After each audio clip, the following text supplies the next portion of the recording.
Number 117, shifting the burden of proof. This is one of my favorite ones. And I'm excited for Alan to read this one. I know I was just skimming over it. Shifting the burden of proof. A classic fallacy of logos that challenges an opponent to disprove a claim rather than asking the person making the claim to defend his or her own argument. Example. These days, space aliens are everywhere among us, masquerading as true humans. Even right here on campus, I dare you to prove it isn't so. See? You can't. You admit it. That means what I say has to be true. Most probably you're one of them, since you seem to be so soft on space aliens. I just like the quotes because it gives me the space to be able to drop into character. A typical tactic in using this fallacy is first to get an opponent to admit that a far-fetched claim or some fact related to it is indeed at least theoretically possible, and then declare the claim proven absent evidence to the contrary. Example. So you admit that massive undetected voter fraud is indeed possible under our current system and could have happened in this country, at least in theory, and you can't produce even the tiniest scintilla of evidence that it didn't actually happen. Haha, I rest my case. Also see also argument from ignorance. I like the character in this one. They're funny. I enjoyed playing them. Um, there was a time in my life where I was way more concerned with people being proven right and proven wrong, and myself being proven right and other people being proven wrong. So I have, knowing myself well enough, I have no doubt that I've done this directly in the past. Um, yeah, especially if like if I was really afraid of being wrong and I really wanted to be right, like I would, at one point in my life, I would have done anything to be right and done anything to avoid being wrong. So, yeah, it's so interesting because, like, I know it's not supportive for us to say things like I used to, and then, like, play this game of, like, over and over and over again. I don't do this one now. I used to, or whatever. Um, and I don't know. I just like some of these things, like, when I read them, they're just kind of hurtful things. If you really think about, like, in a lot of contexts, they're used for hurt. So it's like it's almost in reading them I get this experience of like, man, you could also just choose not to be a hurtful person and then not do these, In a lot, Stop sucking. Did you ever think yeah. of that? Yeah. So, and it's like there are some that we all do, right? And there are some that you can't avoid. And we've proven that multiple times on this channel, on this show. Um, and there are some of them that I'm like, yeah, like if you're a person who is intending to do harm on others, or you are hurting yourself and you desire to protect yourself at all costs, and that includes hurting others to protect yourself, that would cause these things to happen. So how about deal with my thought is like, why not deal with the fact that you're feeling afraid all the time, and and heal the parts within you that are wanting to keep yourself protected so that you don't keep doing this. That's what came up for me for this one. Yeah, because I just what I hear is I hear the voice of someone who's really hurt, and they're just trying to prove their right so that they can feel righteous for a minute, even if what they're claiming is totally out in left field. Those are my thoughts on that one. Um, Sweet. I have I have thoughts on, sorry to cut Go Bryce ahead. off. No, So, yeah. All I was gonna say was I have a lot to say on this one, and also a lesson to go along with it. So like, get ready to open your brain and even okay. like take some notes because like I'm gonna really dive into it. But I want to make sure that you got to go first. Okay. So yeah, go ahead. Um, so this isn't like with me specifically, but um so one thing that Bryce and I have like that's different is he actually engages with people that are that are like being blatantly like stupid on his Facebook. Um, and like there was one time I was like, okay, I can't not say anything. I have to get involved. So I got involved, and then this whole time the guy was like I asked him to back up his claims, which he never did, but he would shift the burden of proof onto like us and be like, well, where are you getting this information from? Or like, can you give me a source that says that? And I'm like, you could do the same thing, but you're sitting here not doing that. So, yeah.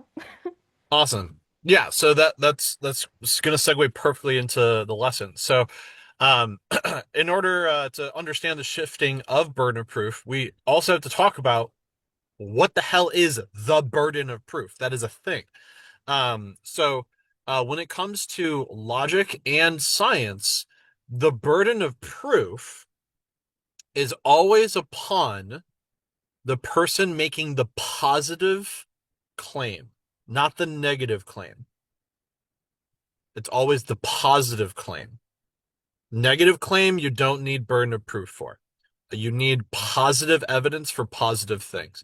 You can sometimes have positive evidence for a negative, but very often there isn't positive evidence for negatives. But there should always be positive evidence for positives. So the burden of proof is always upon a person making the positive version of whatever argument. And it should be very easy to fulfill. Even something as trivial as uh like I had an argument with somebody about this regarding 9/11. And they're like, wait a minute, so you're saying if someone was a 9/11's conspiracy theorist and they were saying that it didn't happen, that's the negative version of the claim. The positive version of the claim was 9/11 happened. I'm like, yes, the burden of proof would be upon the person saying that 9/11 did happen. And they're like, well, that's ridiculous. Of course it happened. I'm like, yes. So because there's so much evidence that it happened, it should be trivial for us to show that it happened. There's so much evidence. Now we kind of take it as the default that like, yeah, of course, like that everything that played out on video is exactly what happened. um now uh so if somebody is to say no, it didn't happen, they would need enough substantial evidence to counteract all of the positive evidence, and without that sufficient evidence, the positive version of the claim remains true. So this is like super 101 science and reason of whatever you believe. If whatever you believe has a positive version of the argument, that version needs evidence for it. uh Positive claims require positive evidence. In other words, extraordinary claims require extraordinary evidence. Something as mundane as walking outside and finding a penny on the ground shouldn't require that much burden of proof because it's pretty believable that happens all the time. But if I'm going to say that the penny spreaded wings and started flying towards the sun and then whipped the sun around the earth and then crashed into the moon and then put it all back, just and you didn't you blinked, you missed it. Like that's a significant burden of proof that has to be met upon the person making the positive claim. That didn't So, happen. what's that? That didn't happen. Yes, that didn't happen, and that's all it takes. That's actually all it takes. Um, Oh no, I was asking the question like, wait, that didn't happen. that didn't happen. Okay, yeah. Sorry, I was talking too loud. I missed the beginning of your joke. Um, so this goes into Hitchens' razor, which is that which is asserted without evidence may be dismissed without evidence. So if anyone's saying anything that they would like to believe, this also goes into um, appeal to yeah, appeal to consequence or argument from consequence. Either I want something to be I want something to be true, therefore I'm going to believe it's true, and then I'm going to look for evidence to support that. That's a fallacy. Or the opposite, where I don't want something to be true, so I'm going to believe that it's false, and I'm either going to ignore evidence that it's false, or I'm going to try to look up any conspiracy theory that I possibly can to support that it's false. The latter one is harder to do, because it's a negative version. But the positive version of the claim, a lot of people can fall into when it comes to religion or pseudoscientific beliefs, because they begin to forget the importance of falsifiability. Um, so, burden of proof, if somebody is making a positive claim that the what's that thing that's based on your birthday? The Oh, the Yeah, zodiac, like the astrology. Astrology. yeah. So you can have oh my gosh, if you're only looking for the positive evidence of astrology, you will absolutely fall for astrology. You'll totally fall for it. Because uh it seems like, wow, all of these coincidences like just happen to match up, and like there's no way it's not true. Okay, until you test them. If you're only looking for instances where it works out in your favor, in the favor of what the belief is, you will always find that thing. It isn't until you're like, wait a minute, if this isn't true, how would I know it? That's the most important question in knowing anything, is what is my personal falsifiability criteria? If this wasn't true, how would I know it? Because that question will save you from falling into any cult, any pseudoscientific bullshit, is asking that question.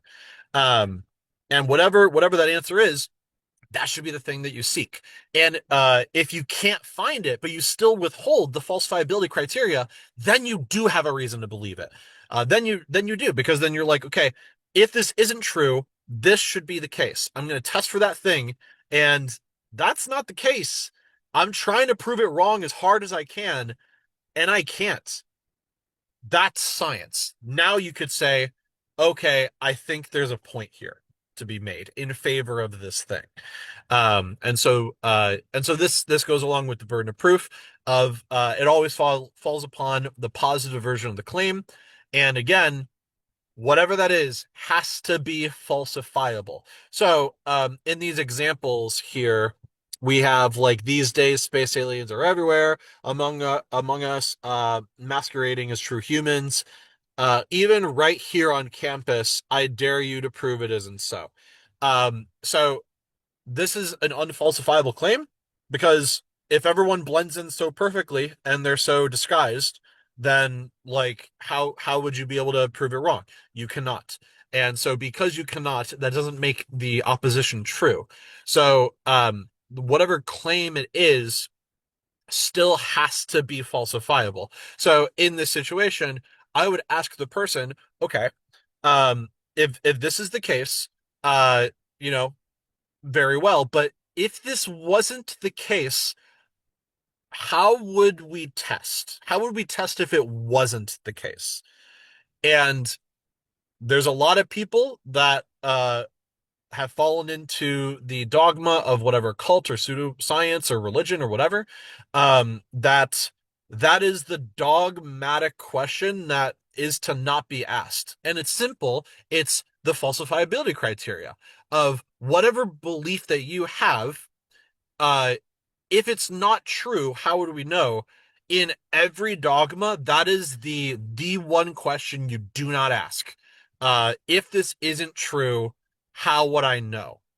Because then it dismantles the whole thing, and it goes into appeal to, or excuse me, argument from consequence. Well, if I test this thing and it ends up not being true, my whole belief system's going to fall apart, and I don't want my whole belief system to fall apart. So I'm just never gonna ask that question. I'm never gonna investigate. And that's one of the easiest ways to fall into any cult or cult adjacent thing over and over and over again. Is that so? Um, yeah. So burden of proof. It's a lot to talk about all at once, but like, I think it's just an important reminder. There's not many opportunities on this list that I can talk about that and still be on topic. Um, but yeah, huge deal, burden of proof.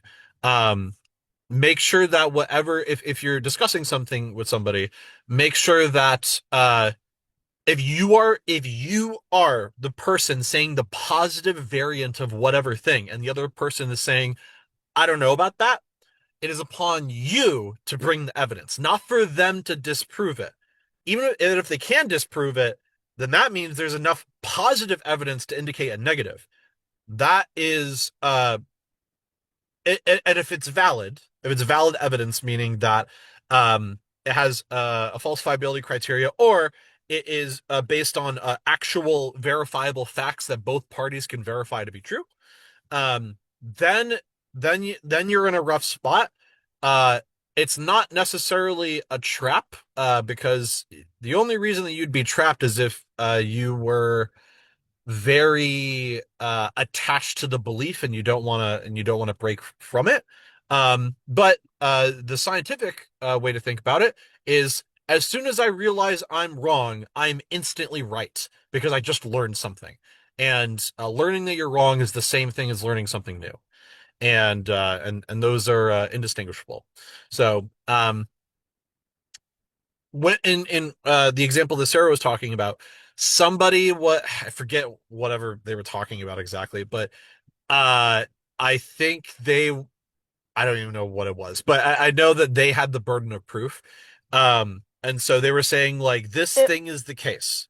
it was about And oh, what? I don't know if I'm allowed to say what it is, but It it was a was a political thing? yeah. Okay. Then yeah. So they were just saying like this political thing is true. And I'm like, okay, show me the evidence that it is true. You have the positive version of this claim. It should be trivial for you to find this. And they're like, look it up. I'm like, no, that's not how it works. You have to provide the burden of proof. I don't have to look up evidence to disprove your claim if you can't if you fail to even provide evidence that's true in the first place.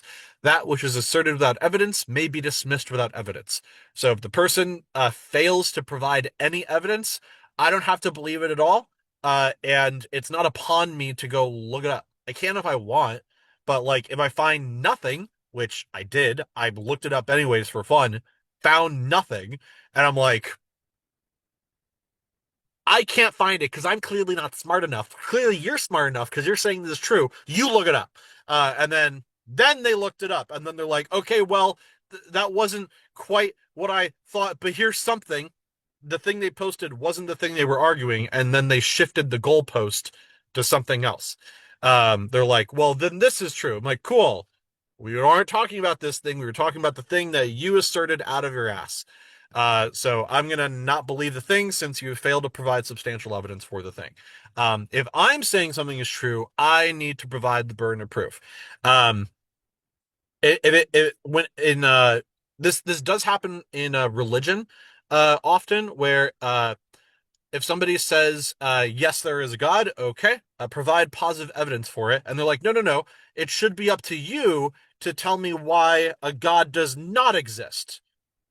That is 100% shifting the burden of proof. It is not upon the person to disprove if you can't have evidence enough in the positive to prove it. There very well may be a god, but you can't do it just by saying prove that there isn't a god. You can't do it. Well, then God is real. That's not how it works. That is shifting burden of proof. Um, so uh, there's a lesson there. A lot of stuff I just covered. So I would love Alan's thoughts, questions. I would love him to challenge me on anything that I shared on this because this was a lot regarding burden of proof. No, I have nothing to challenge you on, man. I thought it was a really good expression of I loved being able to I love being able to witness you have your moment of being able to like really put a flag in the sand. So to me, yeah, it was I I don't have challenges for you. I have nothing but appreciation and gratitude for you as a person, and I also really I acknowledge the journey that you've been on to have experienced the confusion that you've experienced or the frustrations that you've experienced and how you've hunted down truth in response to those experiences. It's incredibly admirable. That's not what most people do. They either accept what they've been given or they run away. When people talk about a calling, it's like what that really is there's like something comes up that to our system doesn't seem right. And in that moment, when something happens to us that doesn't seem right, there's an opportunity in that moment for the person to decide, am I going to find out how to make sure this type of thing doesn't happen again, starting with me? And I believe that's what a calling is. And so for you, I acknowledge you for following that calling. It's like there were things that happened in your life, people that spoke to you in certain ways. And then you were like, something's off here, and I'm gonna go figure out what it is. And I just the passion comes through, the energy comes through. So I acknowledge you for the journey, I acknowledge you for the process, and I acknowledge you for accepting the call. It's super strong, man. Absolutely. Yeah, I fell into a cult once, and Alan knows what I'm talking about. Um, and when I got out of it is when I realized it was a cult, and I was like, I don't want to do that again. So I need to figure out like exactly how I fell into this, why I did, and that brought me to a number of things, but one of them was the master list of logical fallacies. And I'm like, had I known these, I would have had a I would have had ammo to combat what was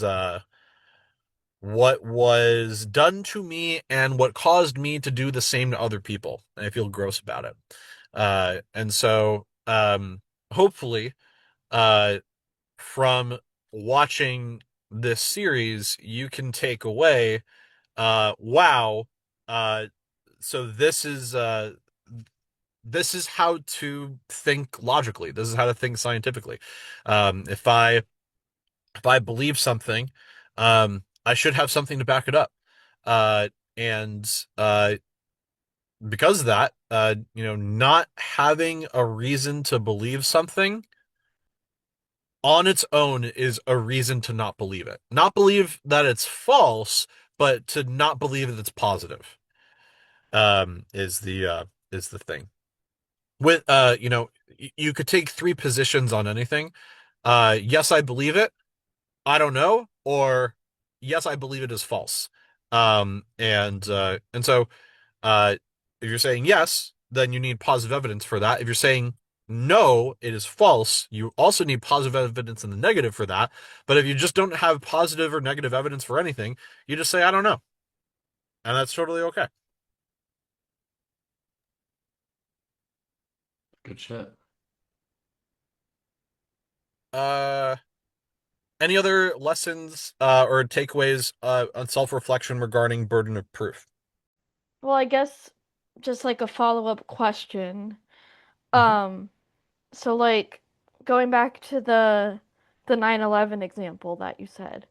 Yeah. Um, if someone had said it didn't happen, then you're basically saying they would need evidence to prove that it didn't happen. If somebody said 9/11 didn't happen and they truly lived underneath a rock and they've never seen any evidence, it would be up to me to say Okay. that it did happen. Okay. and which is trivial because I can just go on YouTube, type 9/11, and have And there would all be the a evidence I would video. ever possibly need ready to go. Yeah. Alan, I Okay. love your bandana. Yes. What's I just decided to put it on. great. My different Is that from something? If there's a story, I'd love to hear the story. Oh, it's just a buddy of mine. He's an artist out of Brazil, and he's made a whole bunch of these paintings that I have all around my office. And he made uh he made these bandana things, which I think are cool as hell. So That was awesome. it was sitting right there, and I was like, yeah, I'll put it on. Do it. You know, yeah, it's Love great. it. Love it. But yeah, does that answer your question, Sarah? Kind of. Yeah. Kind of. So okay. So yeah, I would show positive evidence of 9/11 happening. Here's all the camera angles. This should be sufficient. Hmm. And if they say, okay, all that was fake, all of it. I'm like, okay. So if you're saying that it's fake, what is sh- like what is making you say it's all fake? And they can say all of it could have been miraculously conducted all together. And I'm like, okay, let's say that is true. Uh, but we also need to consider the scenario that what if your proposition that's all fake is false? Hmm. What would it take for you to be convinced that it's false? Mm. That Okay. one will probably stump them because it Okay. means they don't have a falsifiability criteria. It means they're going to believe it because they want to believe it because they want to believe it. Isn't And that it? Wouldn't that be confirmation bias? it's confirmation bias. It's part of Yeah. circular Okay. reasoning. Yeah, it's the same kind of thing that like the moon landing never happened or the Earth is flat. They typically fail to provide a falsifiability criteria. Okay. When it came to flat Earth, they did provide a falsifiability criteria, uh, and it was if you go to the South Pole, it would be impossible to see a 24-hour sun in the winter. Mm. Is what their prediction was. So then a very rich person decided to be like, okay, I will personally take you guys there myself, and he paid for the whole thing, brought all these flat earthers to the South Pole, and they witnessed a 24-hour sun. Two of them were reasonable, and they're like, I have now changed my mind. And I'm like, that is fucking awesome. The other ones were Two out like, of how many? How many were there total? I think there were 10 or Oh 8 or 10, man, something like that. holy moly! Um, let's say it was 8. That means only 1/4 of humans that see evidence contrary to their belief actually change their mind. Kind of sucks. But like it's better than nothing. And then everybody else went back and they said there must be a flat Earth explanation for this. I just don't have the answer. And so they set up their own falsified criteria and then just denied it. They're just like, nope, the Earth is still flat. Yes, there's a 24-hour sun. I don't understand how it works yet, but the Earth is obviously still flat. And it's like, okay, well, now you have now fallen into the realm of unfalsifiability. Now it is no longer scientific. Now you have no reason to believe. And not having a Mm. reason to believe something is a reason to not believe it. So that yeah, that should have ended right there. But for those two people that did change their minds, I think they're so fucking cool. They're like things are making more sense now, and they're really glad that they challenged their beliefs, and I think that that is really honorable. That even though that was completely, literally earth shattering for them, um, they still literally went to Antarctica to figure it out, and and they're doing it. Um, the millionaire that took them to Antarctica was actually a young Earth creationist who didn't believe in evolution, and him watching the people that were flat Earth change their mind wanted inspired him to reconsider. There seems to be a lot of people that believe in evolution, and I should at least investigate to maybe see if this is true or not, just in case it is, because so far I don't believe that I evolution get is to roll, true. Bryce. I get to move on. Okay. Yeah. Thank you, Alan. See ya. Um, and and yeah, so he wanted to challenge whether or not evolution was true. So he has been doing an ongoing series right now with Erica from Gutsick Gibbon YouTube channel, where she is personally teaching him evolution, and that is and he's learning a lot. And at the time of recording, which is February 19th, and it's been 3 sessions now of 3 months of him learning evolution.